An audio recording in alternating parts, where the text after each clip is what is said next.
You got your wish. You got your wish, and wishes come true. There's So a be thin careful. line between heroism and madness. Here the line fades to nothing at all. This is a world of capes and lunatics. And nothing is off limits. Tonight. Why is Lilith Hellfire digging through back issues of Marvel? Charlie Esser's wardrobe is about to undergo a radical transformation. And can you help Phil please his wife by getting us Justin Timberlake tickets for the June 1st show in Pittsburgh? Capes and Lunatics starts. Wait for it. Right now.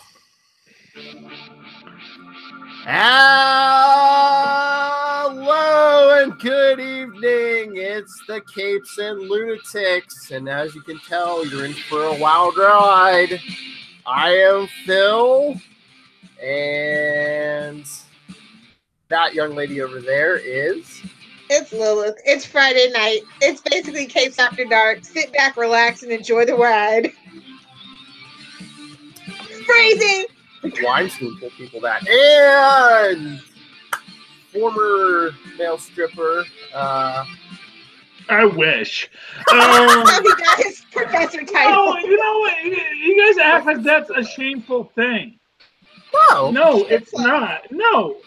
Yeah, no. I mean, honestly, body is a beautiful thing. Well, in most cases. Well, here's what I'm going to say.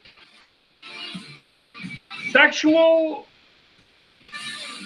plumage, if you will, sexual display is a different thing for a male, because a male for sexual display is about, I am a male. Please come to me, and I will do my dance to show you how desirable I am. And ding-a-ling. Well, my ding-a-ling. My ding-a-ling. Now I want Channing Tatum on the podcast. Both hands on my ding-a-ling. Those of you who will not sing, you must be playing with your own ding-a-ling. Now, if you didn't know... Thank you, Chuck Berry. You wrote...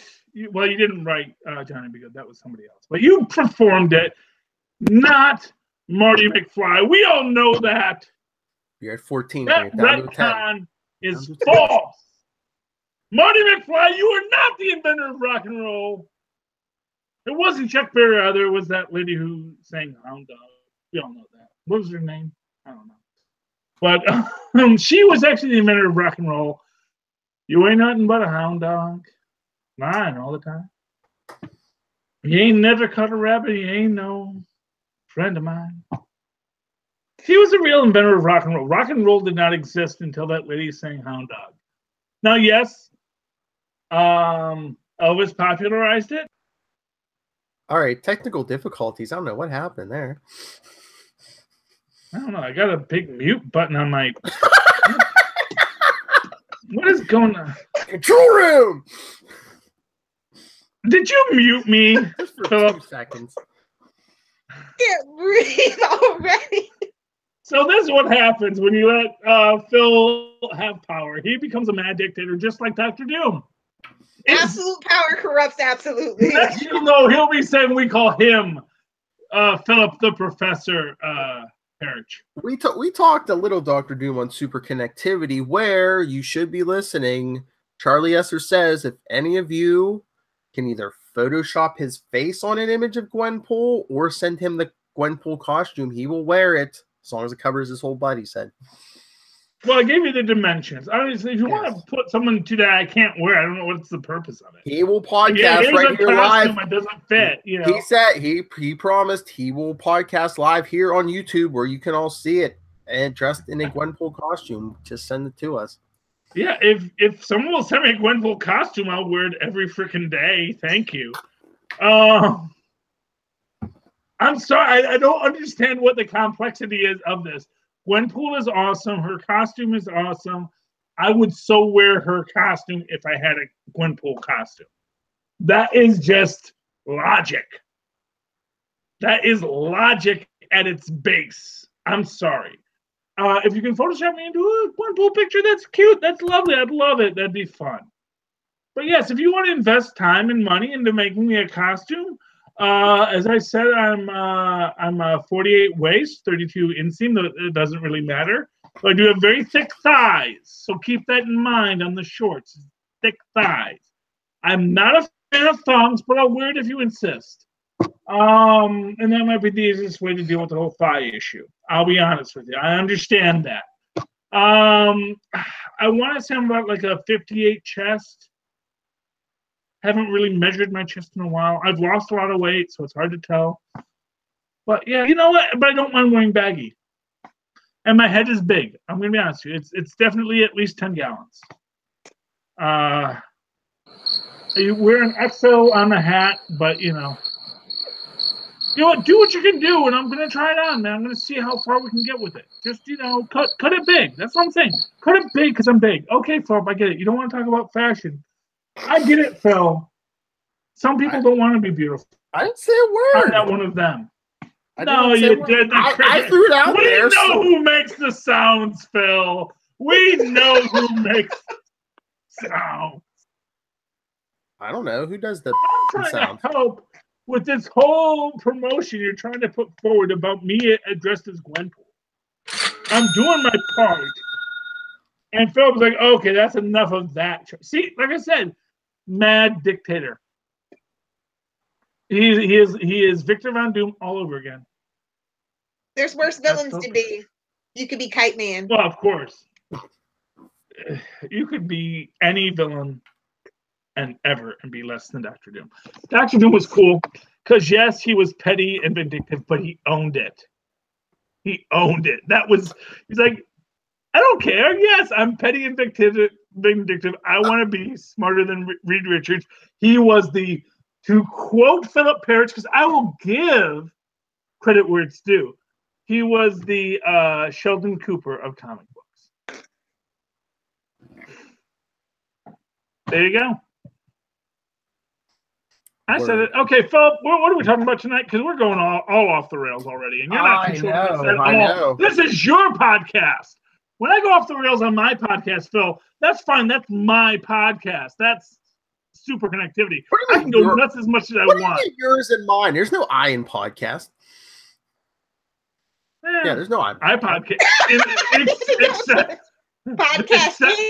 Except in Apple. Except in Apple. Well, they're turning away from that I branding too, though. That's yeah, Charlie. How do you like those apples? Oh, we came up with a new catchphrase. Don't buck us and don't bend us, right? Don't buck and don't bend us. Yes, there you go. Oh, don't buck and don't bend us. Bend us. Oh boy. Yeah, well, Bendis. That's right. Honestly, his fans are gonna fight us. Fight us, Bendai. What I'm gonna say is that, as we discussed, I believe that Bendis was the man who brought back Superman's underpants or overpants. So they're not underpants; they're overpants. So don't say Bendis isn't doing anything at DC. He brought back the underpants. Something nobody wanted, nobody cared about. Just like I cared, Lilith. I cared. Just like Bendis at DC is just like a teenage Charlie Hester. He brought back the underpants. Can we dare call him Captain Underpants then? Is that his new name? Or Charlie? Overpants, not underpants. They're not underpants. They're overpants. Okay, there's a difference. And here's what I'm going to say about that. Okay, because I do want to make a point about the overpants issue. Give me a minute. I think what the point was. So here's the thing. No. Okay. Moving on. Moving on. Give you a minute. Yeah, you're like Kramer. Your minutes are like hours. Yes. All right. TV. Let's get to TV. I watched that X-Files episode. What did you think?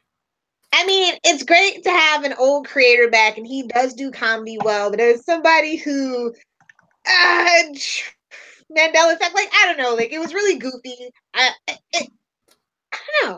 It was too goofy. I think. It was like you don't know if that guy was from an alternate reality or just crazy. Yeah. But it was funny, like he told them this guy said, I mean, he said okay. He was Mulder and Scully's old partner. There were supposedly 3 of them, but like I don't know. I did like that scene he said the last case they did together where the alien lands and gets on his hoverboard and gives them the book, the answers to everything. And Mulder's like, no, the X-Files are over. It's like Sasquatch. He's like, no, and he's on the ground like, no. It was funny, but it just I don't know. It just kind of rubbed me the wrong way. So this was a comedy episode. Yeah, by one of the original like writers from X-Files. Well, yeah. Classic X-Files.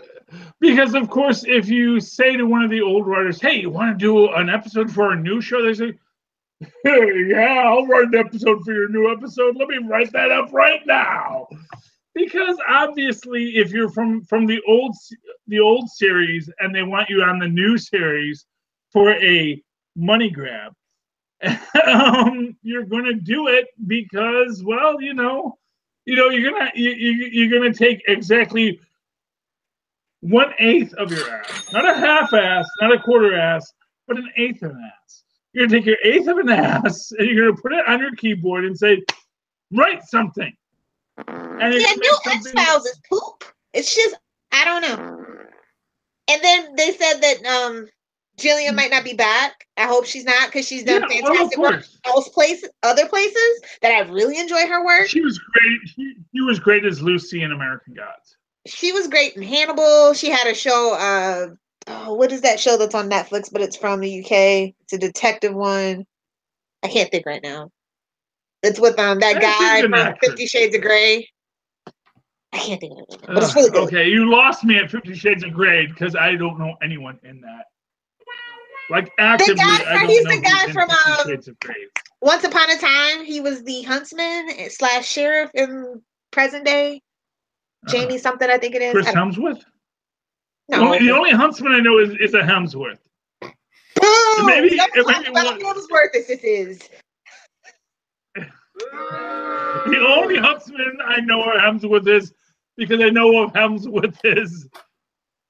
You're just stuck on Hemsworth. You're just stuck on Chris Hemsworth. Okay, can I just take a moment to say, wait.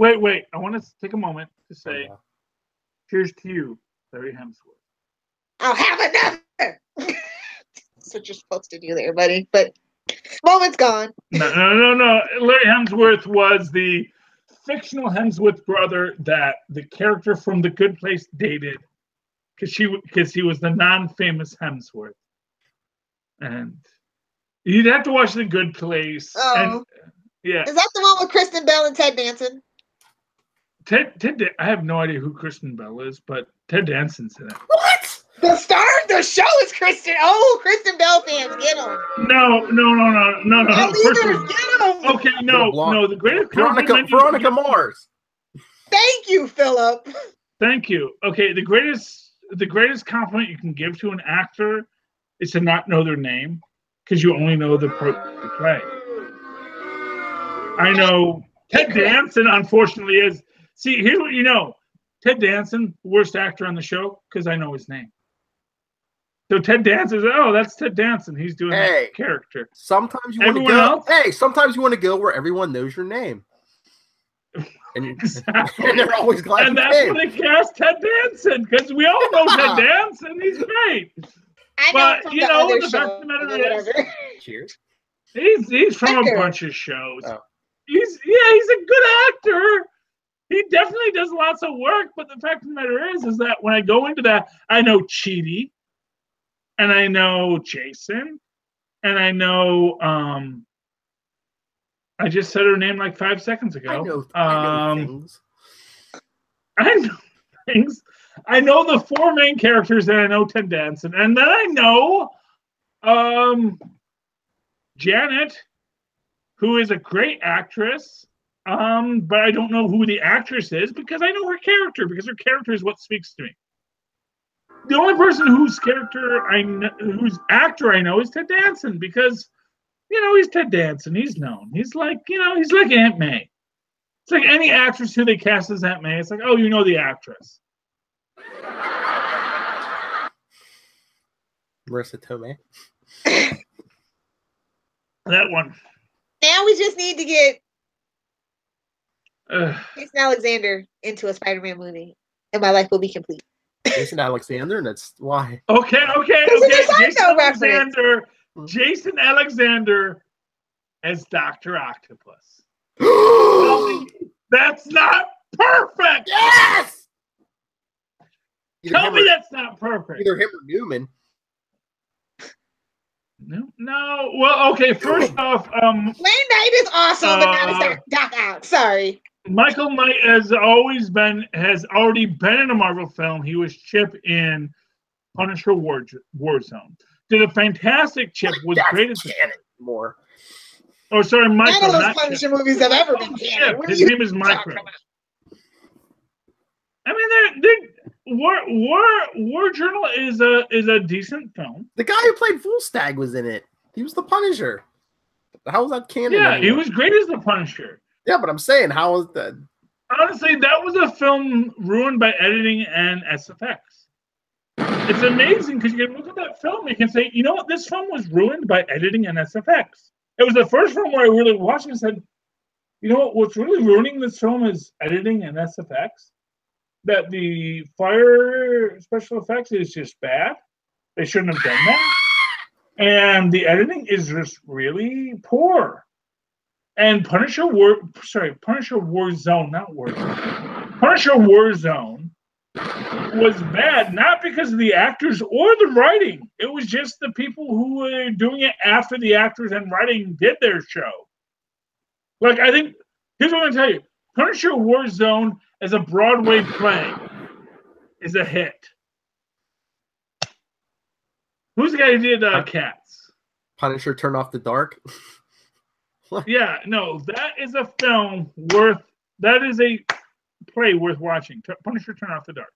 Get me, why can't I remember his name? The guy who did Cats. Why is my family dead? Yeah. Wait, is that a Lilith, you know who did Cats? Who's the producer of Cats? Isn't it Floyd something or other? You're a girl. Andrew Lloyd Webber. Andrew Lloyd Webber. Thank you. Why do I know that? Because I'm a Manny fan. I know. That's why I'm asking you. You know, you act like I don't. I'm moving my camera to get Lilith in better frame. All right. No more apologies. No, Andrew Lloyd Webber's Punisher Warzone, based on the original film, I'm going to tell you right now, that is the next big hit Broadway musical. Is he still alive? Let's check and see if he's alive. Then we can get a Kickstarter going. You don't need them. You know, just ask.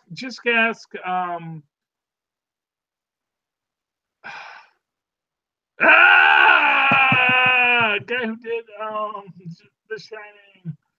The apple juice has hit dangerous levels. Yeah. Stanley Kubrick, he's dead too. Stanley Kubrick, yes, but he did the movie with Tom Cruise where they had sex a lot, and they slapped his name over everything.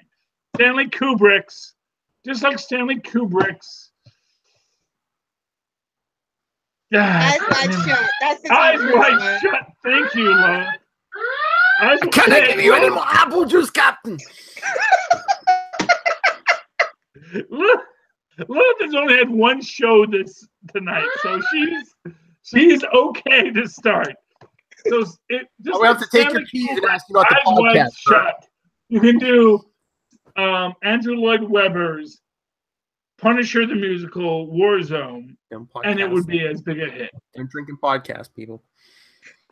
Or only drinking. I beg to differ, Phil. There are at least 20 podcasts that are based on drinking and podcasting.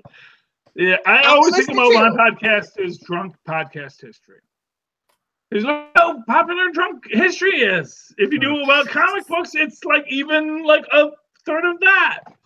So that's good because it's popular. But about comic books. Rate it in, Phil. Come on. All right. We were talking about TV. This is his show. I don't know. Philip, Lilith, I don't know why he lets us do this. All right. He's supposed to be the boss of us. That's all I'm saying.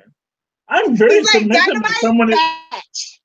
I'm like the cowardly lion. The minute you show authority, I go, okay, that's fine. All right. I'm not here to be aggressive. I just aggressive to fill the void. You fill that void. Lilith, did you Yes, see, Captain. did you watch Lucifer? Came back this week? I did. These breaks, man. It just kills momentum. But like, I am shipping Tom and Tom. Tom and Tom. Now we just need a Jerry. Lucifer wants to put one over on God and kill Cain because Cain wants to die. Yeah. I don't know. But you know, by its nature, Lucifer is gonna screw over Cain. Because Cain was the guy stupid enough to listen to him. You know, I mean that's the thing. It's like, you know, the trickster gods don't care about you once you listen to them. It's like you failed the test. Just like on The Good Place. Once you fail the test, the gods say, you know what? Sorry, you failed the test, dude. You failed, you know? It's like, you know, and that's the thing with Cain or, you know, Eve, and more importantly, Adam. Even have freaking a serpent tempting. It's like, Eve, hey, let's eat this fruit. Adam doesn't know what the hell the fruit is. Adam's like, hey, you are the person with the thing I like, so yeah, let's do that then. You know? Preach. I'm just saying, Adam's an idiot. And Cain is his son, an equal idiot times 2. Preach. You should get ordained too, like the Reverend Southgate. I am ordained, actually. Are you? I've been thinking about it. Then Church you Klingon or? Okay, so here's the thing you gotta know about getting ordained as a minister. Why are you asking questions? Decided that that's not actually cool anymore. New Jersey, the state I live in, has said that, you know, if you're of one of these groups that just like randomly ordains people, it's like you're not really a minister. The Church of Patak. Sorry, dude. Yeah, well, because the thing is, here's the thing.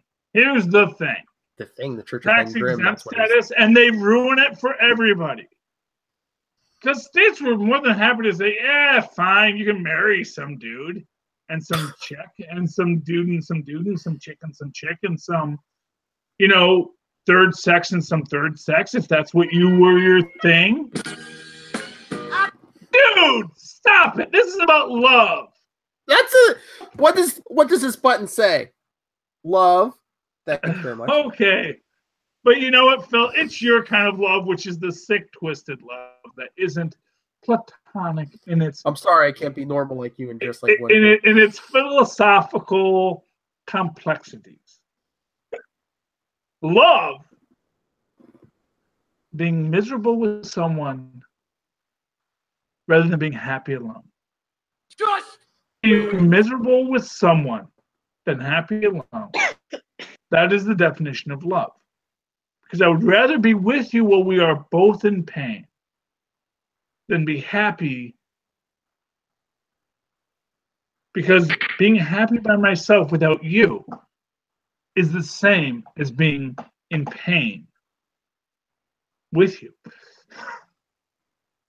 Being in pain with you makes me as happy as being happy by myself. Because happy by myself is just by myself. And honestly, that gets old. Poet, scholar. Also, for what it's worth, sex idol. Charlie Esser checks so many boxes. I wish. I don't mean like that. You know what? It'd be nice to have people throwing panties at me from time to time, like so much. Tom, what's his name? What's New Pussycat guy? Tom Jones. Tom Jones. Yeah, it was actually his agent who threw the panties, which might have been his agent's own thing. You know, quite frankly, that's where that whole thing started. Was Tom Jones? His agent started throwing panties on the stage as a publicity stunt, and you know, fine, whatever. You know, but it would be nice to have that idea. You know, because that's honestly, I'm not going to even say that's every man's fantasy. I think that's every person's fantasy. To have a world where everyone was willing to go along with whatever crazy sexual thing you said, that'd be great. But of course, and now it's appropriate, Phil. Now it's appropriate. Thank you. But the thing is that only goes so far because that is, of course, Dial PIP for Service, the classic Twilight Zone of which The Good Place, which I love, is based on. Although they're not giving any royalties to the Sterling Estate. So Sterling Estate. You know, this idea that if you could just have whatever you wanted, that'd be great. It falls apart once you actually get what you want. You realize that, you know what?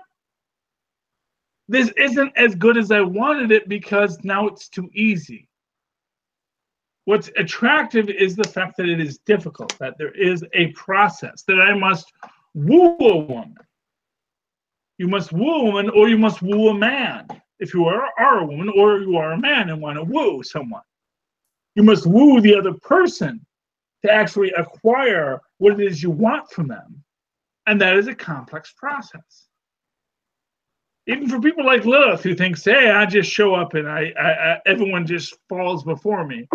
No, Lilith, you do a lot of work to get that. You think it's easy because it's what you're doing anyway, but truthfully, for many people, that's a lot of work.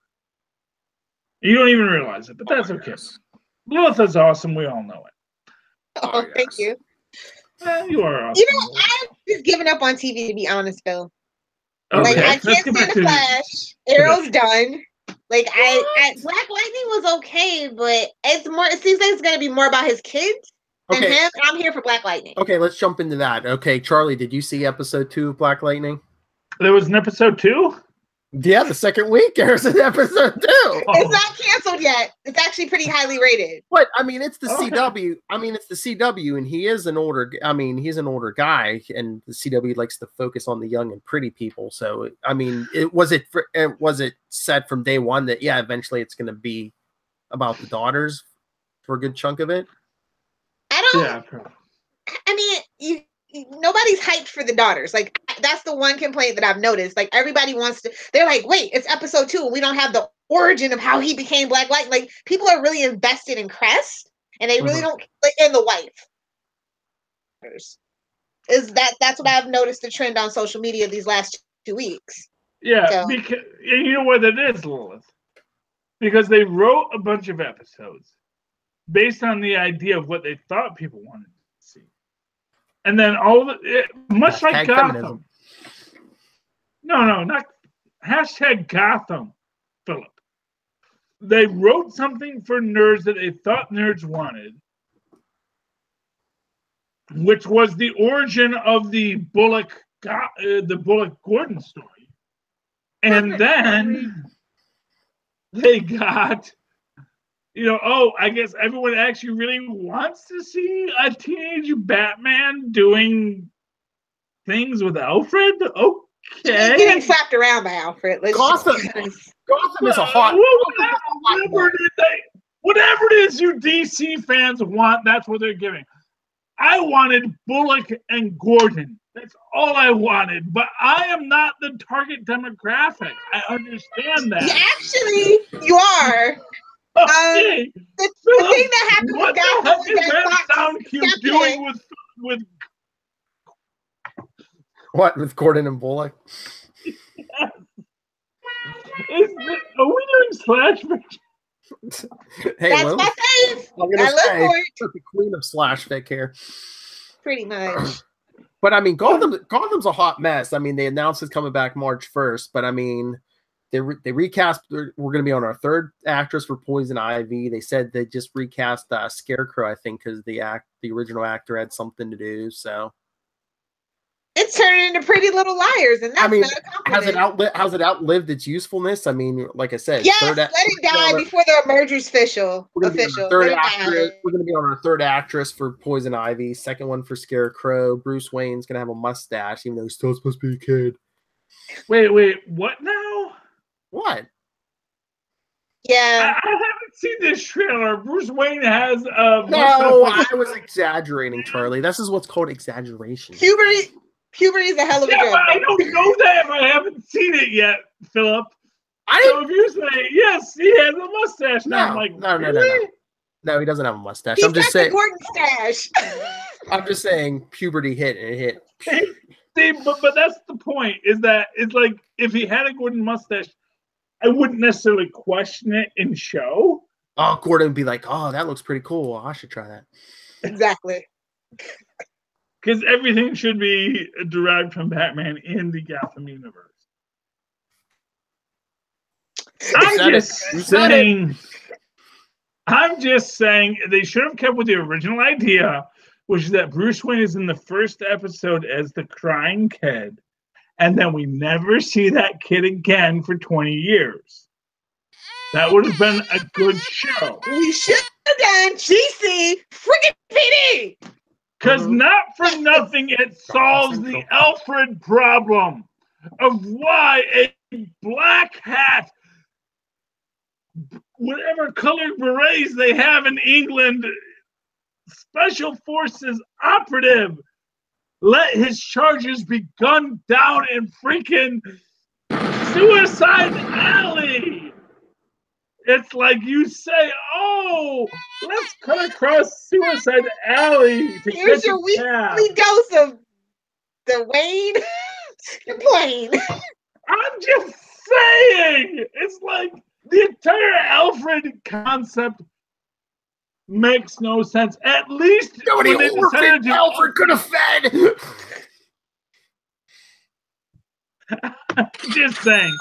When they Alfreded Jarvis, at least it was because Hydra killed the Starks, not some random dude. Little do you really know, the true story is that Amanda Waller from the future killed his parents, and that's the thing we've been sitting on for a while. Because the world would always be a Batman. So.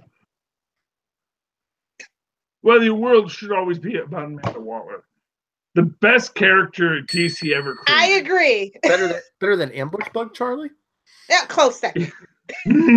Close second. Yeah, Ambush Bug is the close second. Oh. Ambush Bug is the close second. Amanda Waller is better than Ambush Bug because Ambush Bug knows he's a character. And a character who knows he's a character can never be the best character. They can be a great character. Deadpool fans would like to disagree with you. All right. Deadpool is not the best Marvel character. In fact, Deadpool is probably Nerds, get ready at Charlie Esser. I'm gonna say 4th or 5th. Because he knows he's a fictional character. Because Charlie doesn't want to dress like him. I mean, I wanted to dress like Gwenpool. You know what, dude? Send me a Deadpool costume. I'll wear that too. Or Deadpool me with Photoshop. That's fine. I'm not going to object to it.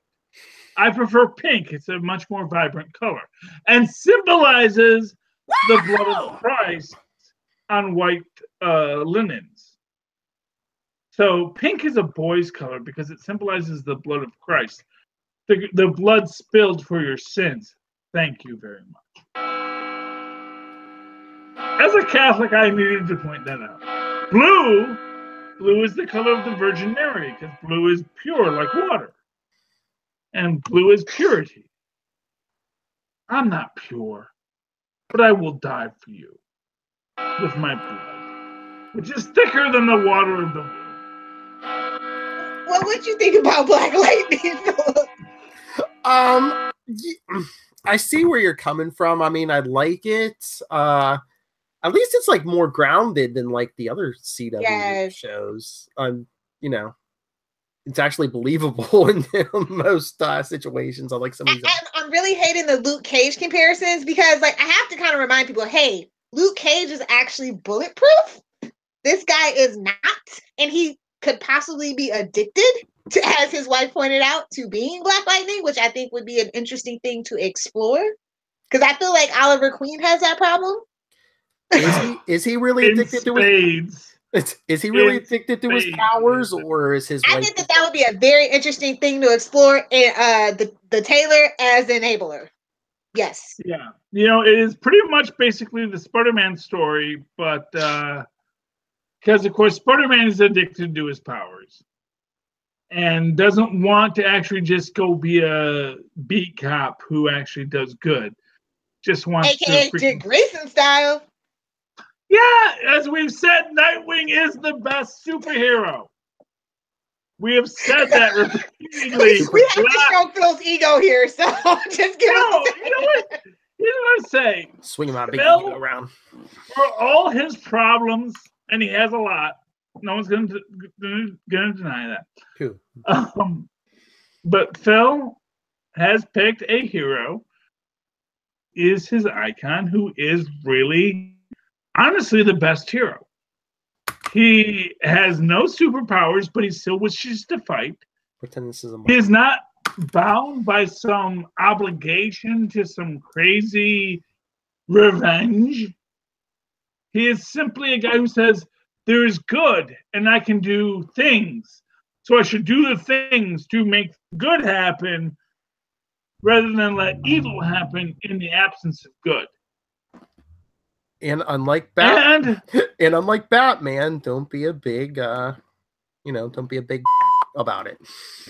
Jerk is the word. The word is jerk. The word is jerk, Phil. You don't have to bleep jerk. Are you sure? Wait, yeah, this You don't have podcast to is bleep rated jerk. teen. It's fine. Jerk is fine.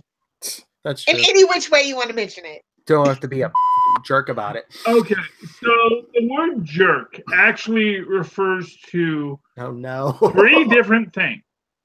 One is the sexual connotation of jerk. My Second favorite. is the second is the ableist connotation of jerk.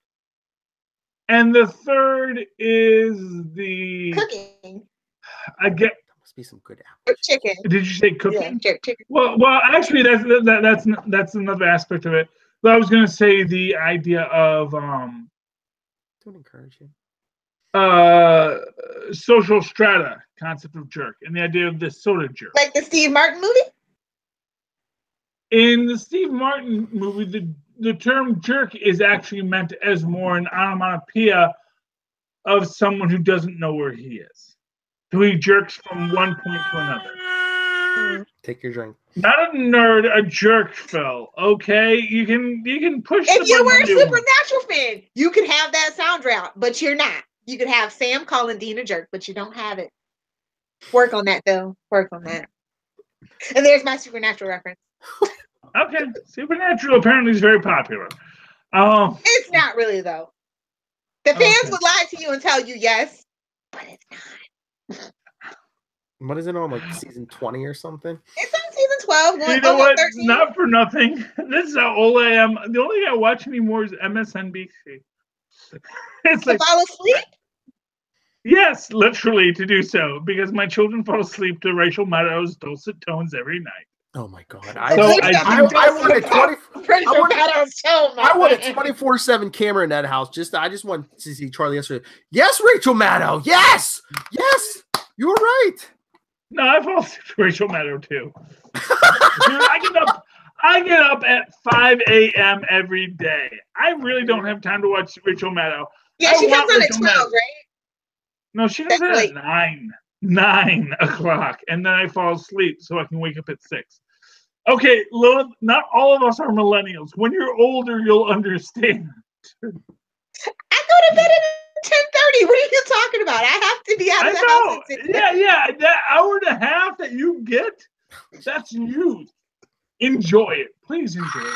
I can say to you, as an old man, I can say, please enjoy the extra hour and a half you get every night. That many of us don't anymore. Oh. Yeah, the only reason that alarm goes off, Phil, is when I have to pee. So there we go. When you wake up because you have to pee at a time you don't want to wake up, that is when you know you're old. Or drunk. Well, that too. But I've been both so long I don't know which is which. Cause and effect or correlation. Oh, anyway, No matter what, it's all correlation. So did you Did you watch Supergirl since Ty's not here? Did you watch Supergirl this week? Yes, I did. She went up to Fort Ross with what's her face? Live Wire, and they fill in with the mental powers or whatever, and I don't know. They were trying. Isn't Live Wire from the Maxwell cartoon? Lord, like Yeah, Live Wire Universe. originated in the cartoon. Yeah. That's such a cartoon character. You know, it's a cartoon character because it sounds like it was created in the 60s. no, seriously, I want to know what happened to Maxwell Lord in Universe. Like, I don't know. We haven't even seen Morgan Edge in the last couple episodes. I don't know.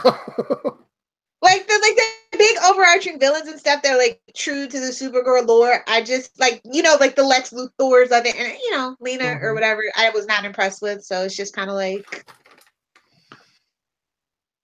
Wait, Maxwell Lord is still in the story? No, not since season 1. Lilith said. Last I heard, he had a cell with no toilet to make him more evil. Damn DC Universe. Put you in a plexiglass cylinder. Shit, sorry. Mark down the time so I can edit that one. Bill, you must have a time note there. And technically, I said shit. I did not pronounce the T because I don't think I could pronounce T's right now. So anyway, poop makes you evil. Well, the joke is, Phil, that you poop in the corner and it's a circular cell. You see how that works? It's a circular cell. Go poop in the corner. Guys, I get it.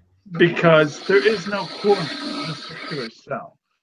Because it's the DC Universe, and the DC Universe is by its nature evil. That's why the Squadron Sinister was evil when they appeared. Because every DC character is by its nature evil in its origin. Thank you for playing. You know what? I'm starting to agree with you. But The Flash this week? Yes. He's not evil. He's just not evil. I think it would be way more awesome if he actually did straight up murder somebody. Oliver did it for like 3.5 seasons. All right. Did you hear the big Iris theory online, Lilith? Where she's pregnant, and that's why we saw those pictures of her. Oh yeah, because they talked at him and Iris talked at super speed in chorus. And he's like, I don't know. Well, in the comics, when Wally came back from the Speed Force, he was able to give people speed and take speed away and stuff. So that's what I thought it was. But yeah, I guess the big theory now is she's pregnant, and she told him they were the Flash. She said, "We are the Flash." Foreshadowing. Getting speed from her unborn baby. Is that because the mystery girl showed up again? Here's my statement. That's totally okay. Dawn. So the mystery girl is from the future. It is their child. True. She may get pregnant at some point, but they're not ready to introduce a baby into this universe. You're gonna go into the future and grow the kid up X-Men style and bring the kid back. Boom. No, they're not gonna cable the poor baby. They're not gonna have a baby. They're not gonna have a baby on the show. That's how you fix. No, you fix it by discounting the fact that. No, okay, Lilith. Let's be a little. Okay, here's what I'm gonna say. Mansplaining. I'm gonna mansplain the heck out of this. Okay, people who don't want to get pregnant, which educated professional people don't necessarily do. Oh God, we're getting the talk. Take precautions to prevent themselves from getting pregnant. I don't believe an Iris West accidentally gets pregnant. Nobody said accidentally. Fastest man alive. Okay, Philip, that kind of really steps on rape. And honestly, that's pretty much rape if Iris West isn't the one saying, okay, be the fastest man alive. Okay. Yeah. So honestly, if you want to say that the Flash raped Irish, no, I'm saying no. You want to study Legend of the Flash and say he raped his wife so that he could have a baby for some purpose?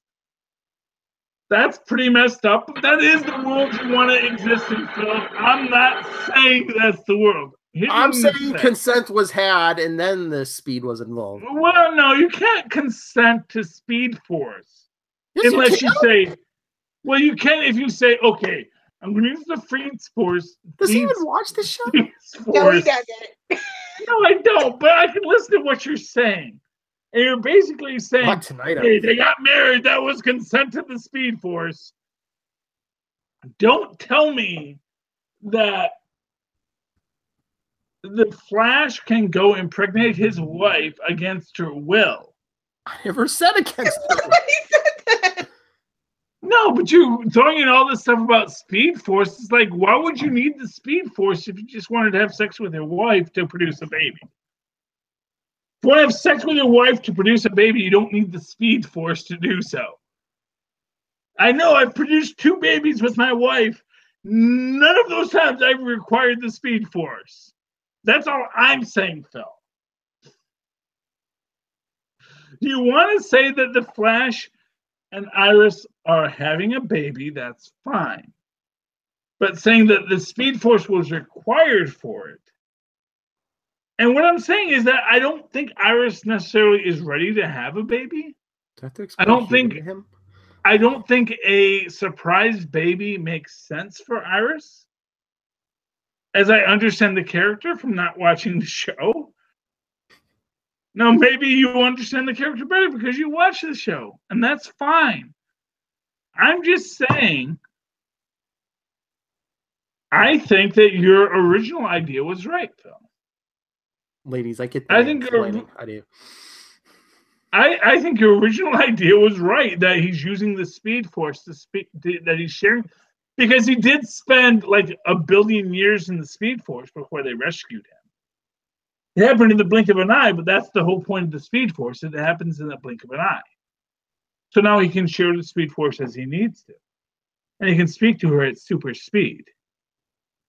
And if he has to explain to her that he's speaking to her at super speed, that tells you that it's not like she's getting like moments of super speed. It's like, oh, he's sharing the Speed Force right now. That's what that's telling me. The reason why they have this theory is because Iris is actually in a superhero suit. So and that's fine. And that's fine. But that also goes into sharing the Speed Force. I'm not saying she's not pregnant. I'm not saying she's not getting a baby who is tied to the Speed Force. Help! I'm just saying it's an assumption that the reason she's tied to the Speed Force is because she's pregnant. Help! And not that that Barry is sharing the Speed Force with him, much like Spider-Man in Renew Your Vows, when he's sharing his Spider powers with Mary Jane. And maybe that's where they got the idea from, is maybe he can share the Speed Force. He's sharing the Speed Force with Iris so she can be a superhero too. And that makes them both slower. But it's okay because honestly, you don't need to go back in time to fight most supervillains. Especially when they mostly have just ray guns like Captain Cold and that fire guy who's on just tomorrow anyway.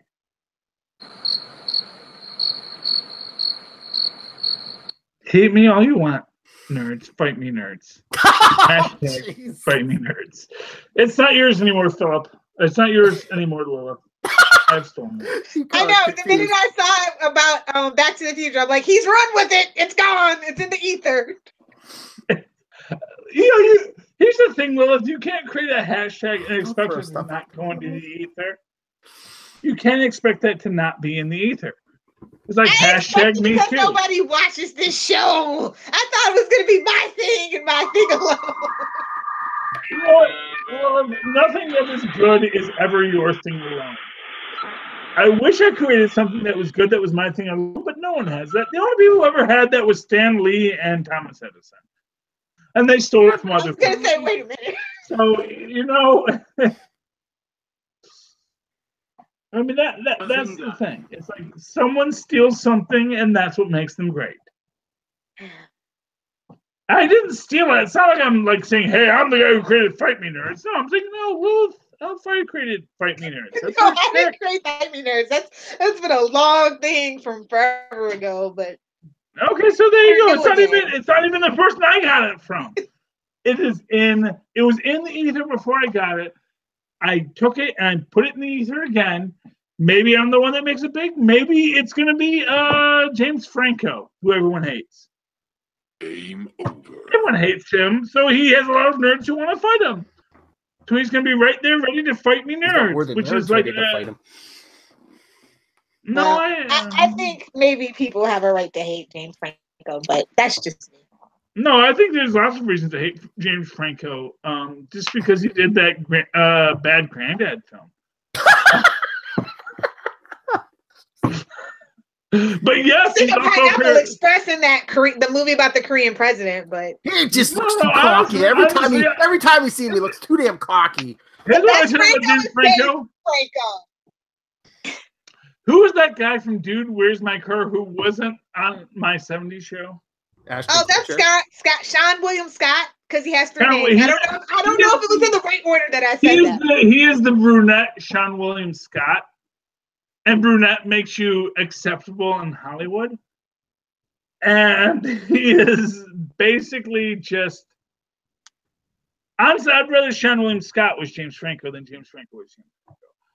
I have no particular interest in James Franco, except that that's a name that people know. So it's a name you can throw out there. Oh, yeah, James Franco. But honestly, I would prefer to... I'd rather watch a movie about The Rock than the movie that he was in with The Rock. And that, The Rundown is a great movie. Thank you very much. No. That was the other guy I was talking about.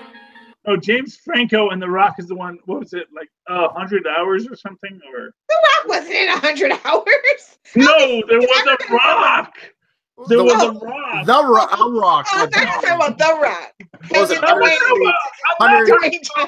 what was it? 128 hours or 128 hours? Yes, about the guy shot up his own arm. Or 10 simple ways to lose my arm. Something. It was nonsense, and it was James Franco, and it was stupid. The Rock was the better actor in that. Now the actual Rock, he's a good actor too, though he's not as good as the guy who played President Camacho in Idiocracy.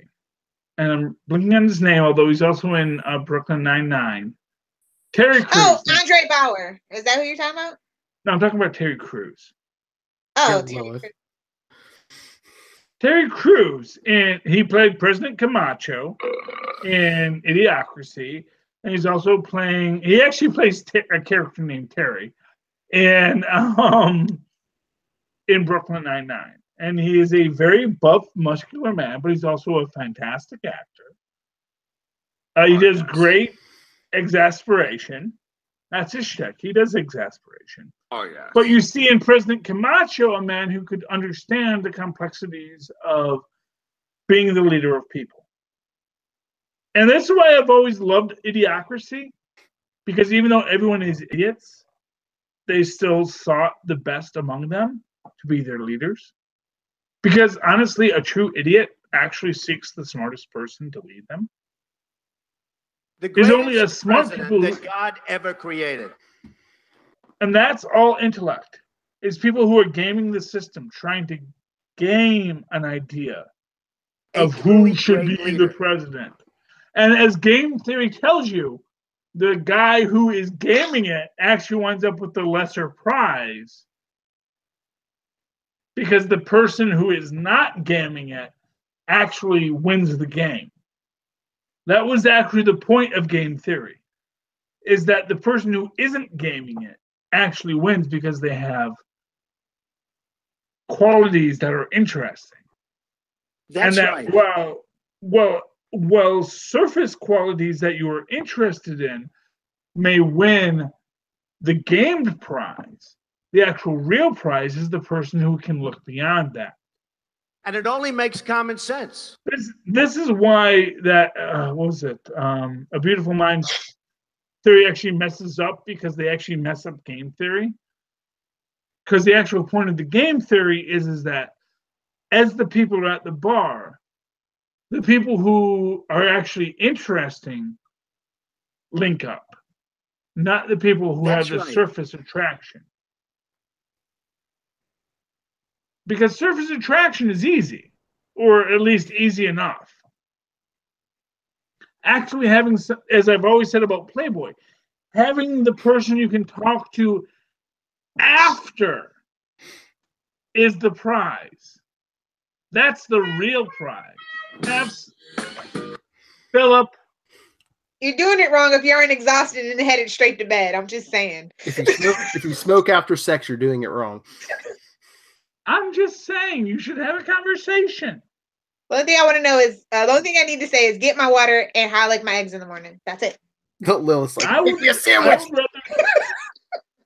I would rather say, so what do you think about the situation in North Korea? To me, that's an interesting conversation. 5 seconds after 5 seconds after Lilith's done with her boyfriend, she's like, "You're not at Taco Bell yet?" Yeah. Chimichangas. See, what I will say is that aspect I can do, as the great George Burns once said, that I can do on my own. I don't need someone to do that. I don't need someone to get to that place. Wrong. If I can win the dance contest with you, I'd rather do that and get $50 for winning the dance contest than doing the other thing, which, quite frankly, I can do myself. I don't need your help for that. That's all done. That's all done. I want someone that's going to stimulate me in a way that makes this worth its while. Because no relationship is worthwhile if you wouldn't rather be miserable with them than happy alone. Ooh, Because he you'll did be the in jail. super connectivity thing. I think. I'm doing it, man. Yeah, I did that last episode because I do that every freaking hour on the hour. The point of a happy relationship is you have to be more happy, miserable with someone than alone by yourself. Because we can all be happy. Because here's the thing. You can always be happy alone. There is a panoply of substances that can make you happy, from lasagna to beer. Now, I included lasagna in there. Lasagna makes me really happy. Okay, Garfield. Give me a nice big... Philip, if I put lasagna in front of you right now, would you not be happy? Would you not be happy with lasagna? I guess I'm podcasting, but yeah, I guess so. Okay, or pizza, or sausages, or some other concoction of spice and fat and meat and whatever that gets put before you. Yes. Plain toast, Bob. Is plain toast the thing that makes you happy? Are you Elwood Blues? Do you want just plain, dry, white toast?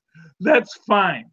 There are things that make you happy. There are many things that make us happy. But a person makes us happy when we are miserable. And that is the point of human interaction. Boo, human interaction. Except for misanthropes like Lilith. Exactly. Did you read any good comic books this week? I read 2. They were both good. Lilith, did you read Doomsday Clock? I know you were down on it. I did. I mean, the price is just, can we just talk about the price? Like, really, I don't think it's worth the price. There, I said it. Well, did you see they're pushing it back now to yeah, every other every month 2 months. Yeah, every month. How much are they charging for Doomsday? It's $6. Wait, I'm sorry, $5.99? No, $4.99. It's $4.99? Yep, that's what it says. Oh, she's getting One of the variant covers is $6 then. Oh, Yeah, well, some of us aren't fancy and get every cover. I don't get every cover. I just get the cover that I like now. I used to get like 2 or 3 as variants until they started doing 20 variants for every issue. Ugh, don't even get me started on that. Yeah, well, it's because it's suckers, you know? I mean, you can buy them all if you just pay for the digital. You know, for like $2.99. Sure, pay for the digital.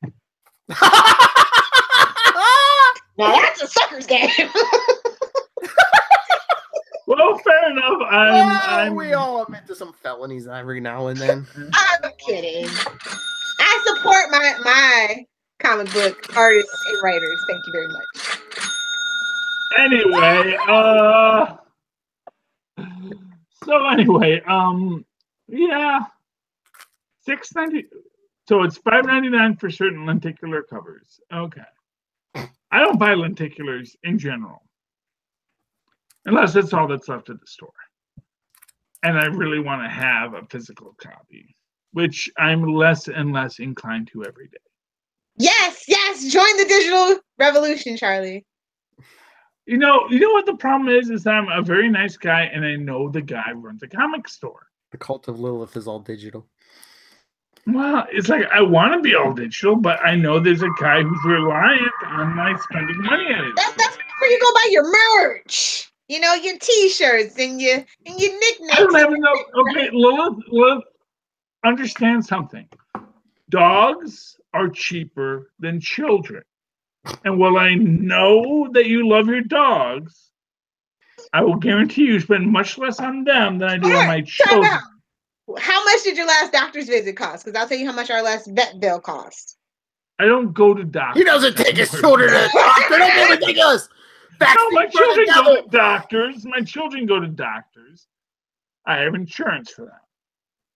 But the fact of the matter is honestly, my kids go basically once a year. Do your dogs grow out of clothes every couple months, Lilith? The little one does. Thank you very much. Oh my God, you're one of those ones that dresses your dogs every day. My boyfriend did it. It wasn't even me. He did it. Okay, so that's his money. Charlie, she's one of those who treats her dogs like children. Well, she's someone who treats her dogs better than children. I'm sorry. I feed my children. I clothe my children. My children live in my home. I love them dearly. But the fact of the matter is, quite frankly, once they started talking and walking and using the potty, it's like, okay, now you're a separate being. Please make good on your own. I'm very upset you're not doing well in school, but quite frankly, that you laugh now, Philip. Your kid is going to be going to school soon. He's in preschool. Yeah, exactly. He's in preschool. I got to come up with a show and tell every week, okay? Just pull something off the wall. You're good. Here, take this one. Yeah, especially looking at Philip's walls. Let's be honest here, okay? You raise your child in a stimulative environment like Philip certainly does. His child feels empowered. But in a couple of years, his child will have to work like my children do. And I'm going to have to sit there every freaking day and say, okay, I know you're smart. I know you're brilliant. I know you're wonderful. Freaking do the work. Freaking do your homework. Then, crazy idea, show your teacher you did your homework rather than saying, I don't know what my homework is. Well, we all went through that phase at least once. I know we all did. We as children did that thing. But the fact of the matter is these children must do better. It's just do it. Yeah, Lilith is right on her approach to rearing. It's like dogs. Be a dog. You're the best dog ever. Literally. And it's great. Children are harder. Yeah, that's why I don't have them. Exactly. And so exhausting. Lilith, what I'm going to tell you is you made the right choice. You really made the right choice. I hope no one ever tells you you made the wrong choice, because you made the right choice. Okay. As logically and intelligently as the universe exists, you made the right choice, Lola. That's what I'm saying. All right, let me speak to the future. Future therapist of Charlie Esser's children. It starts right here. I'm not going to tell them that. It's not not Not like for they nothing. listen to our podcast, Phil. They don't Not support for their That's nothing. true. They're making their own. No, yeah. actually, Tristan does listen because I think he's a big fan of Wade's World. Oh my god. You should. That podcast is totally rated T. We apologize in advance. Okay, I think my kids all know the dirty words and they don't use them we because can't they. use too dirty of words. I mean, this is the South. Yeah, well, this is the Southgate Media Southgate Group Media. Network, which is. But no, I'm just saying, Mike. Tristan knows I do podcasts, and he tried because he wants to see if he ever shows up. We gotta stop mentioning Charlie. Instead of Charlie, we just mentioned Tristan. Yeah, because Tristan listens, not Charlie. Let's play to who the person listening actually. Yeah. Yeah. And please do. I mean, We'll he mention loves. Five Nights at Freddy's and cosplaying and. He's all into it. Honestly, his big thing now is Slendy Tubbies. What is that? See, that's how old you are, Lilith. I saw something called an LL surprise, and I'm like, isn't this just a Kinder egg? Like, am I imagining things? Hey Lilith, welcome to the other side of 30. I know. I don't even make it. I can't.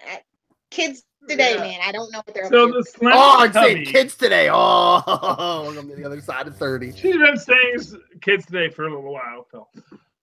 So the Slendy Tubbies, as I understand it, is a zombie apocalypse idea based in the Teletubbies universe, centered around Tubby Custard, where Tubby Custard infects all the Tubbies with slendiness in some way. Like So- Slenderman, or just like No. Well, okay. So Slenderman didn't properly do his copyrights, so anyone can be Slendy now. okay. Yeah, the guy who created Slenderman, which is honestly not that interesting. I mean, honestly, you ever want to talk about a character built by other people than the creator? Slenderman is pretty much it. Because the Marble Hornets built Slenderman. There was no Slenderman before the Marble Hornets. Honestly, who actually created an actual thing was freaking Candle Cove. Candle Cove is an actual...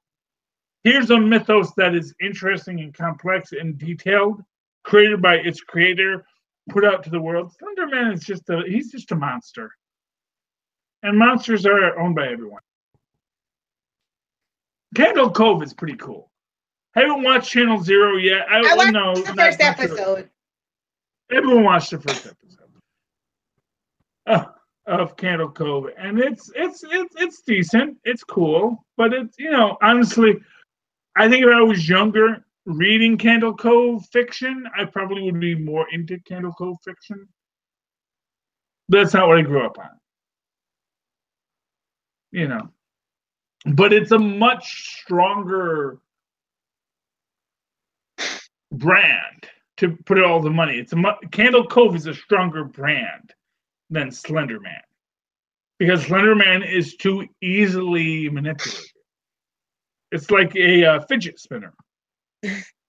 Anyone can make a fidget spinner. Everybody, Adam. We got a Batman. Anyone can make a fidget spinner. You don't need the patent or the thing to make a fidget spinner, because fidget spinners aren't unique. And Slenderman isn't unique. Slenderman isn't a particularly unique character.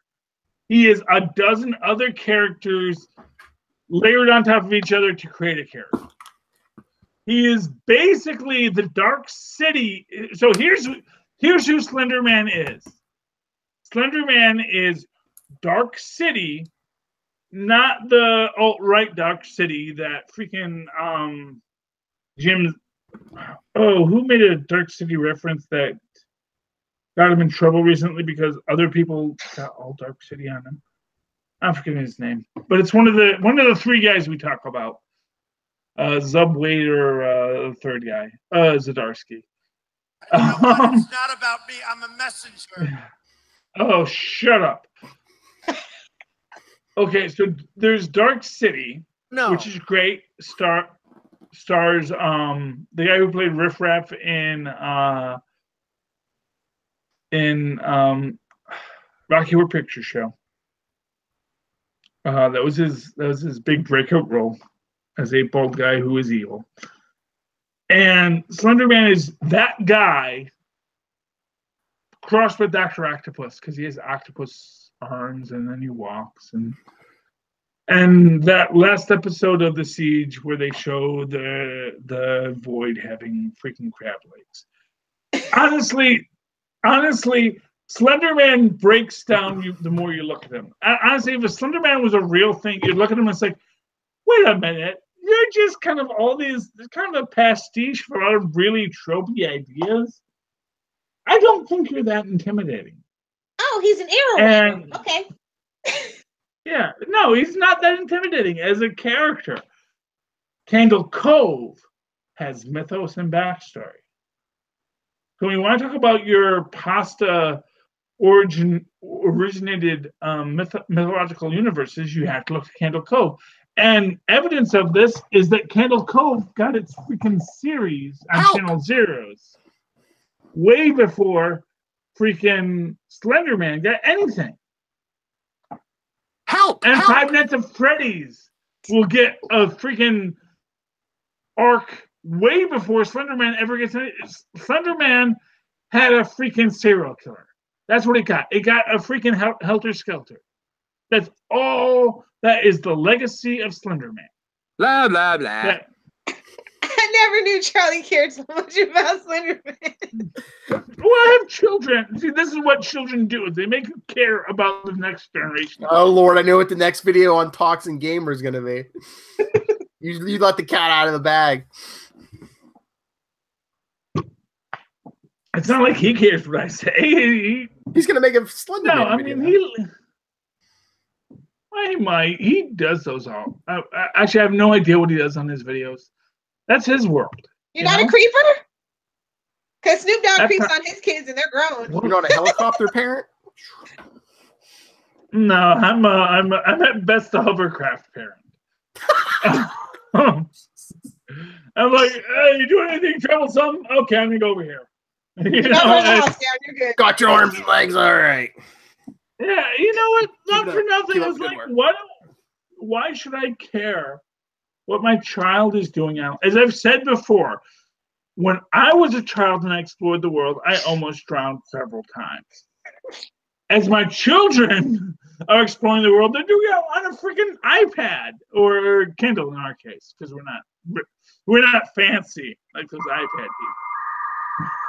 Well, that's why you should Android products. I have Android products. I have my The wife. tabs are pretty sweet. I'm sure they are. Their phones are fantastic.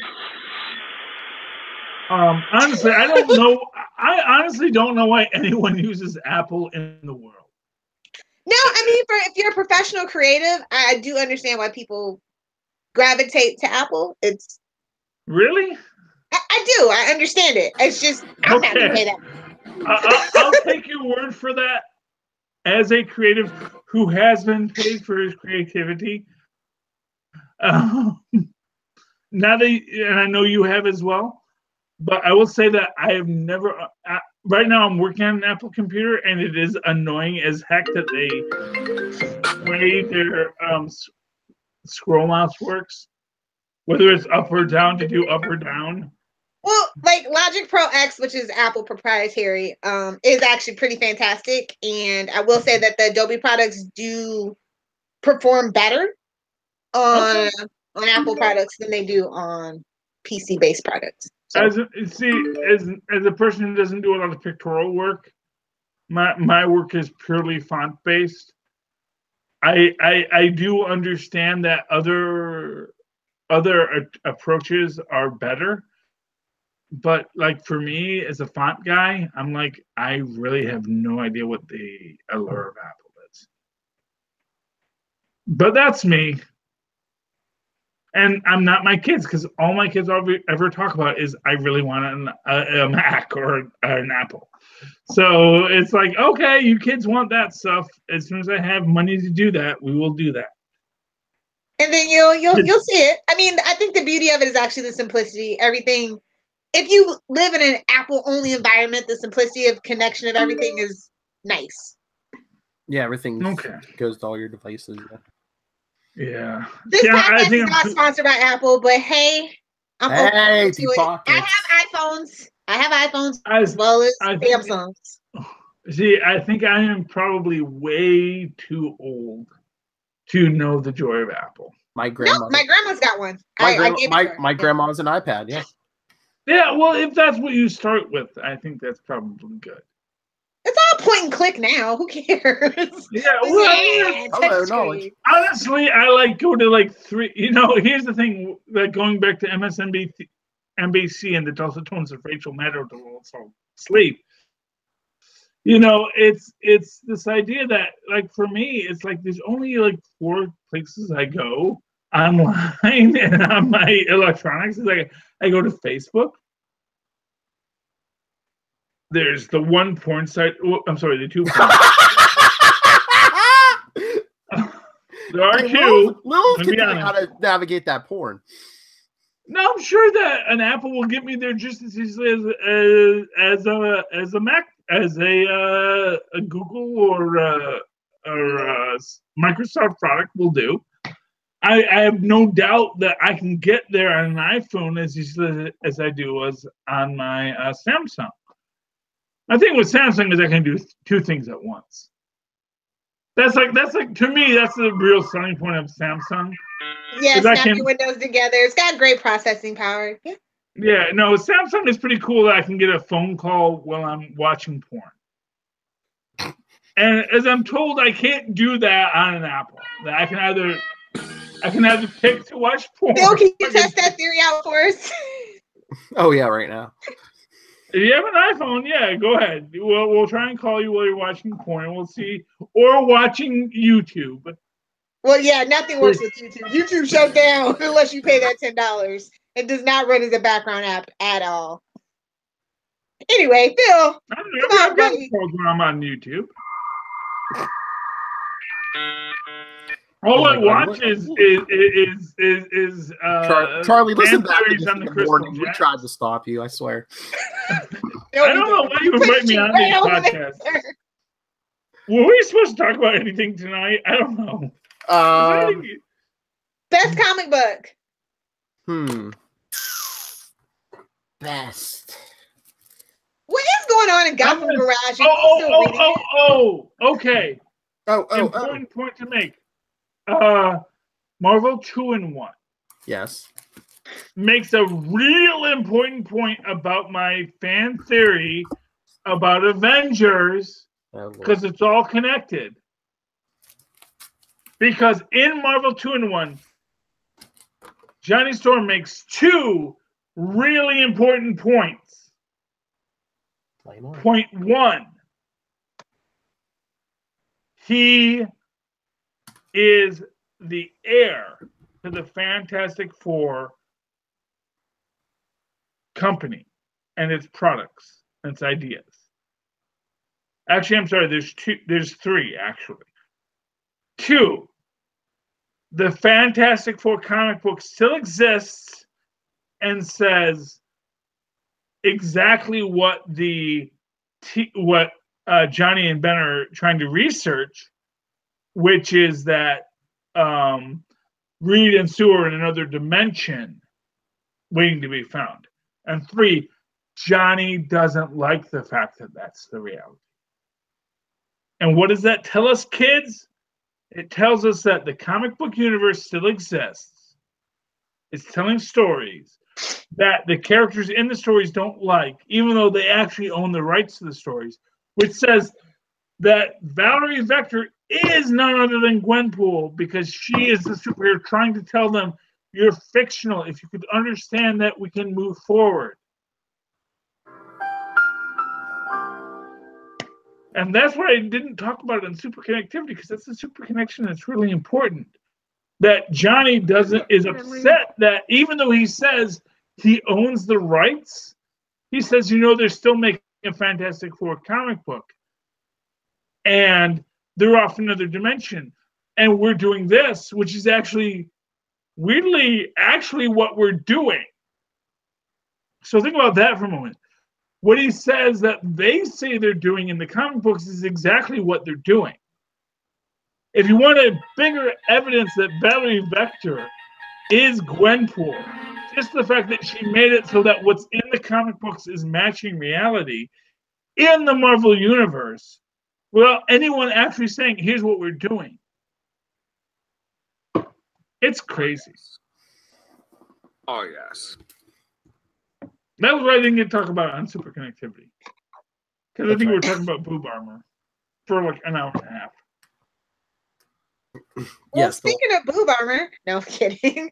I read a really interesting book. It's issue number 1. It's an image book. It's called Dissonance, and it's by the art is by Sammy Basiri, who did Power Girl and Witchblade. So kind of boob window. That's my thing. So. Wait, Power Girl, was it Power Girl first Witchblade or Power Girl and Witchblade? It was Power Girl and Witchblade. So they team up to fight Power Girl, and then he did the Witchblade series. Yeah. Okay, so they two team separate up books, to fight. but he did the art on both of those. Oh, he did a Power Girl story and a Witchblade story. Okay, yeah. I can go along with that. And Lilith, your other book was out this week, Phoenix Resurrection. I know. That's the only Marvel book I read. Next week, the conclusion. Uh-huh. Until apparently it's a Phoenix? And it's resurrecting, yes. Okay, good. I got everything about that. Up to that title. The Phoenix Force is resurrecting Jean Grey because it wants to use her as a host because I guess she's like the first host. Yeah. What is that? Not for nothing. I kind of think the Phoenix Force is kind of a jerk. It is. Yeah, it's like Cosmic Force in Marvel isn't. You know what? No, I'm going to say the Living Tribunal isn't a jerk. I don't actually think, up until recently, I don't think most of the Cosmic Forces were ever a jerk. They were just like, dude, we just are. Was it Bendis? Even freaking the Stranger isn't a jerk. He's just trying to do something. When he doesn't care who he steps on, literally, to get what he wants. Well, because we're all ants to him, but he's just, I mean, there's a difference between being not concerned about ants and not concerned about anything. Stop it, Stanley. I'm just saying.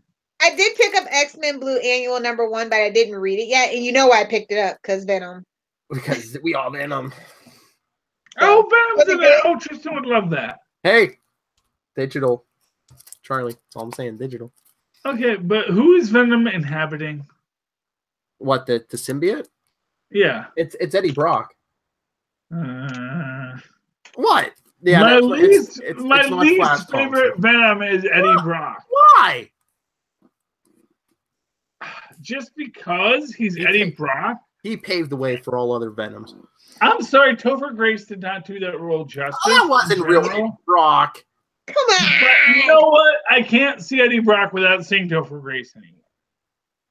And I actually thought Topher Grace was good as a concept of Eddie Brock, and the fact that he was very much a Peter Parker character.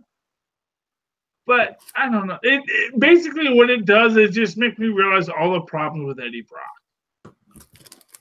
Because Eddie Brock is this big buff dude who's a photojournalist. It's like, okay, well, why are you a big buff dude if you're a photojournalist? Because he does stuff on the side, bro. Don't be worried about what he does after dark. Like Roy. Or before dawn. I know, but it's like, okay. You know what, Lilith? Let me make a point to you. Being big and buff, that's not a side project. That's an everyday, all day thing. That's why he's a photojournalist. He can just, okay, I don't have any pictures to take. That's why Charlie can't check in on his kids. He's getting big and buff. No, I can check on my kids because I actually have a job that doesn't allow me to. If I was big and buff, honestly, I can do 6 hours in the gym, whether at school or I can come home pick them up. And give a piggyback ride home all the way without the car. Yeah, well, you know, if I was The Rock, yes. But there's a great, you know, thing about the Jumanji thing about getting into the mind of a teenager, and The Rock is saying, "Hey, let's order a bunch of steamed broccoli," because that's all The Rock eats. Because he cannot allow an ounce of fat to come onto his body, because he makes his livings by being this super buff dude. Well, you can't get buff on broccoli. You have to take in an enormous Actually, amount. broccoli has more protein per ounce than steak, and it has zero fat. Broccoli is as it turns out, an amazingly Sure, healthy that's food. what they tell the kids. I don't believe it. Sounds fake. Sounds like fake news to me. Oh. Yeah, and like the president, you can weigh 380. Like the person, you can weigh as They much don't as even me. know if eggs are good for you. You think I'm gonna listen to those people? Come on. Come on. Get out of here. We've been debating eggs and tomatoes since I was like 6. I'm good. That's right. Well, genetically, you can eat whatever you want, but what your body stores comes to fat. If you want to be buff, you have to give your body nothing to store. And The Rock, he's got that Polynesian ancestry, which is known for storing excess carbs when you don't need them. For those times when life is lean. And not for nothing, as a German, I feel his pain, because there are many times in those cold winter climes when all you need is your internal sweater to keep you warm and to keep you alive. Is that what the kids are calling it now? That's what I've always called it, my internal sweater. I've always told people, they say, well, "Aren't you cold?" I say, "No." I say, "I wear my sweater on the inside." You know, I wear my sweater on the inside. That's what keeps me warm.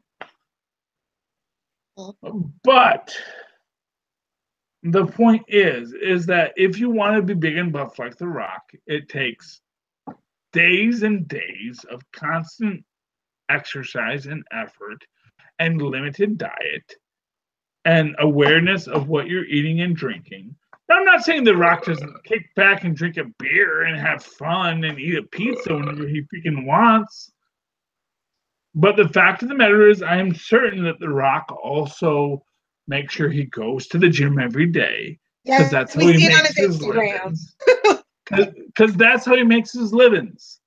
Much like Lou Ferrigno, who I love and I'm a friend, and he keeps on showing me all these "do you lift, bro" things on my Facebook feed, and I was like, "Yeah, hey, cool, yeah, lift."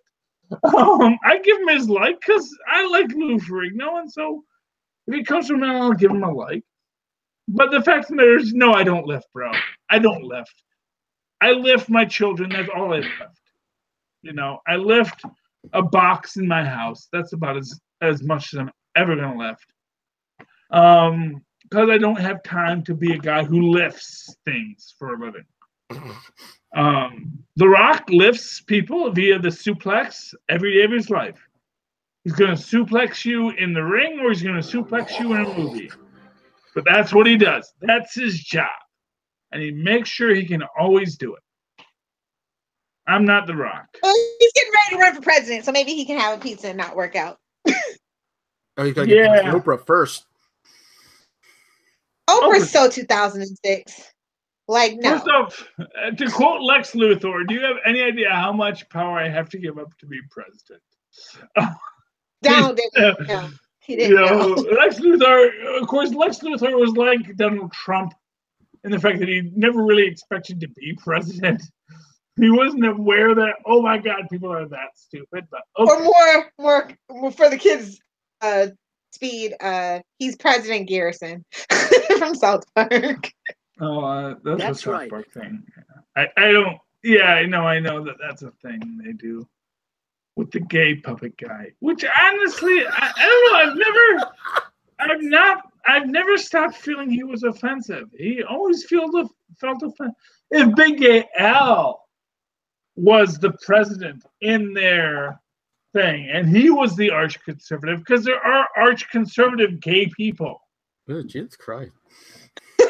You know, not for nothing. No, not for nothing. If you can be gay and be an arch conservative, because you're a conservative, and these are the things you believe. It's not bound up in a religious, moral sexuality, which is why I predicting it right now. Mark my words. Hashtag mark my words. Susan Collins is the president 2020. You have no idea what I'm talking about. That's okay. Susan Collins is a Republican from Maine who has spearheaded the Common Sense Caucus. And one thing about Americans is we love common sense. Because it's not that common, and most people who use it in that way. Oh, no, I'm just going to let go. No, exactly. It's the Tea Party all over again. It is the Tea Party. Lilith, it's the Tea Party, but with actual tea. That's the difference. It's the Tea Party that is, let us have some tea and have a party. I will. And that is the Susan Collins. That is the way that Susan Collins is going to ride into the White House in 2020. I don't care who's Cory Booker. I love you. You're not going to beat Susan Collins. Susan Collins, I'm just kind of woman from New England who wants to drink my tea, to have a party, and find a middle ground among all people. Well, you let me know how it works out. I'm not gonna have to worry about it after March. I'm just saying. Canada. Yeah. Oh, you actually can still vote even though you live outside of the U.S. I know. Okay. I'm not concern myself with it. I have other projects to work on. No, that's fine. Do it.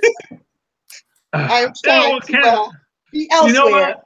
I'm going to be honest with you. I used to think Canada would actually be a dominant power in the future, but I recently saw a point about how when the permafrost melts, basically the land becomes water. And so I realized that most of Canada is going to be a thin strip near the southern border, and everything else is going to be quicksand. Like we always saw in those TV shows as we were kids, and we realized we thought it was going to be much more. Yeah, quicksand's going to be a big thing. That was a Nintendo kids problem. It's everyone's problem going forward. As it turns out, quicksand is going to be a real thing in the future because as the permafrost melts, most of the northern climes that are going to be habitable, like Canada and Alaska, are going to be 90% quicksand.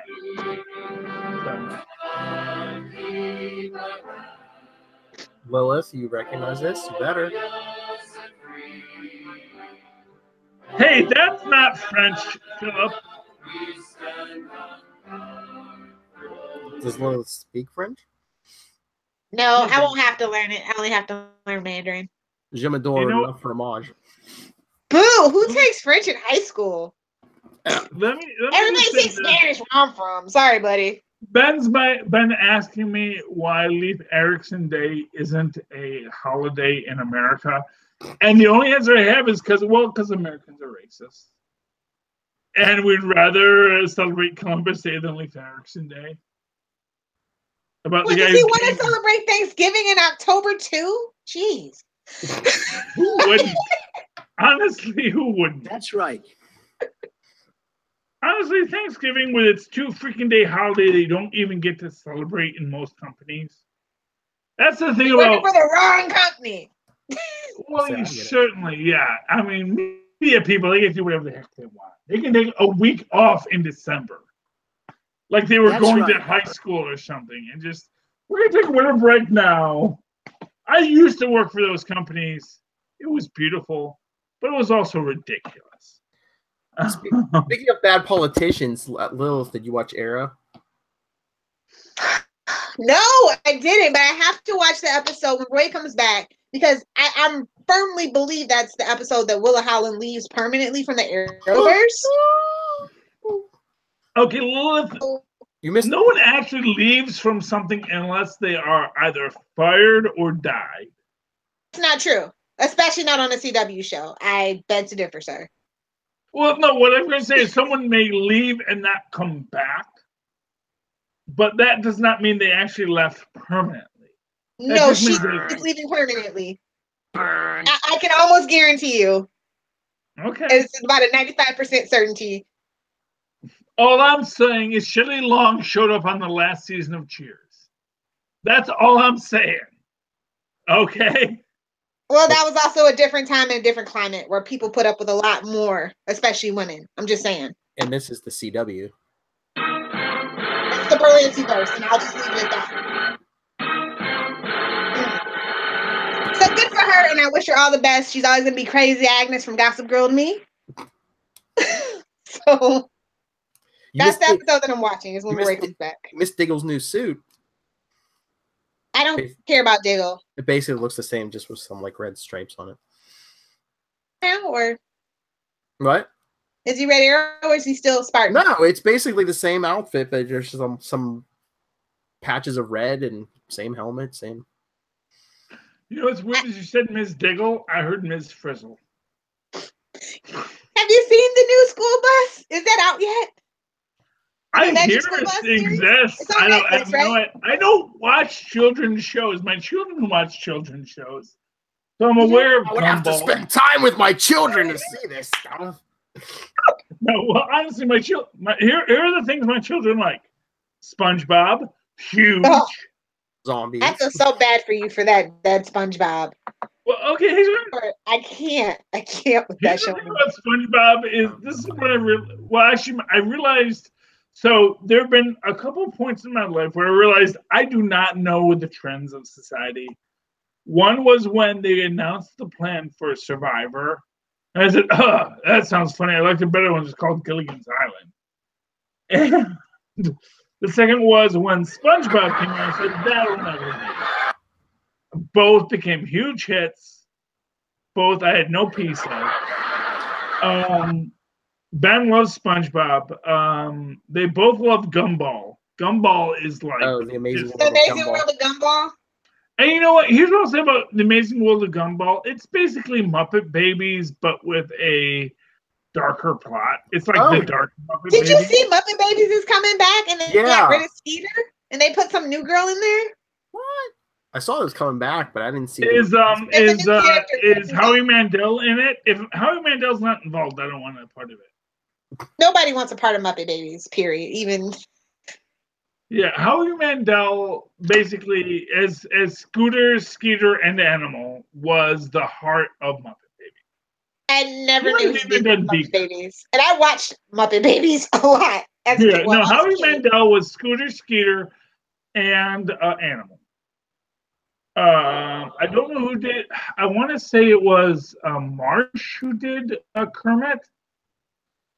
I don't know who did Piggy, but let's just say Tara Strong just for fun because she does everyone. I'm pretty sure it's like but I know that Howie he probably is.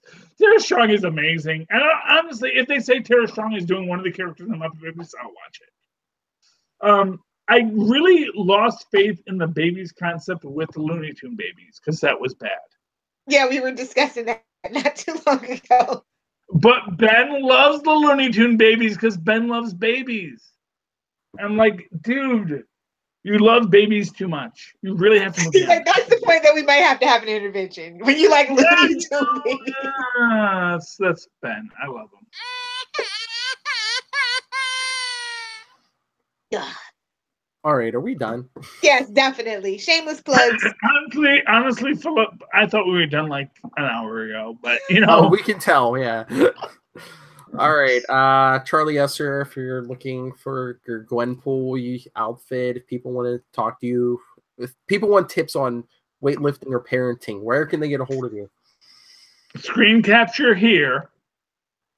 Can I do one where I'm holding katanas? It's okay, there we go. You could be holding katanas. Oh my god. Okay, that's your screen capture. You can always find me on the Facebook at Superconnectivity, which is superconnectivityblog@gmail.com. That's superconnectivityblog, all one word, @gmail.com. And of course, find me on the Twitters at Charlie Esser. That's CHARLIE. ESSER. Look for the 2 E's in the middle for quality. Okay, mock me all you want. So I don't even know. I'm not saying a word. Lilith. I don't know. I thought I did that fine. I actually gave my tags. You're like, oh, Charlie, he's a big old drunk. Don't listen to him. It's like, whatever, Phil. I'm doing this show because you wanted to do shows. I don't know, man. Do you want me here? You want me to go away? No. We love our Charlie. You make me feel bad sometimes, Phil. That's what I'm saying. Like, emotionally, you hurt me. It's like, oh, Charlie, he's a big drunk. Let's all laugh at him. I was like, dude, Hey. I'm not hiding who I am, but at least be nice to me while I'm giving my tags. Hey, I love you. I don't call you a drunk any more than I call Lilith a drunk. No, but you do. But for our YouTube followers, you know how. No. If you listen to Wade, if you listen to Wade's World, you would know I call her a drunk all the time. Yeah, great to know that. Ask Tristan. Ask Tristan. He has love. But so you YouTube followers know how Phil really feels. You podcast listeners just know how he's talked. So you podcast listeners think we have this great relationship. You YouTube listeners know. Oh, yes. So you podcast listeners, go over to YouTube, click that bell, find out the truth of the dark relationship between me and Phil. See? That's how you do cross promotion. Click that bell. Well, how are you doing? You guys can just fight me, nerds. Just, tag me in your hashtag fight me nerds at Lilith Hellfire or at Adventures in FG. And I just want to remind you guys to go ahead and head over to SouthgateMediaGroup.com and click on some links to help keep this podcast network afloat because bandwidth is not cheap. And if you want to tell me how horrible I am, you could email me nightwingpdp@gmail.com. On Twitter. Wait, let me write that down. After how many episodes? Okay. And if you want to discuss anything here today, I don't know why. capesandlunatics@gmail.com. We're on Facebook, Twitter @CapesLunatics, and the voicemail 614-382-2737. That's 614-38-CAPES. Okay. Any final thoughts? Rob, edit this down, please. Make the magic happen. All right. I believe we're still the Capes. Ampersand. The Lunatics. Yay. Always were and always will be. Charlie, if we didn't love you, you would not be here. I'm certain of it. I think I am beloved because I speak the truth to power. Like you, Philip Parrish. Most powerful man in Southgate Media, aside from our beloved founder. The Reverend, my powers are... So the Reverend Robert J. Southgate. Is it a J? No, I'm calling him Jay. It's a trope. You give him Jay. It's a reference to Jay Ward. What does the J stand for? Jay. More than enough said.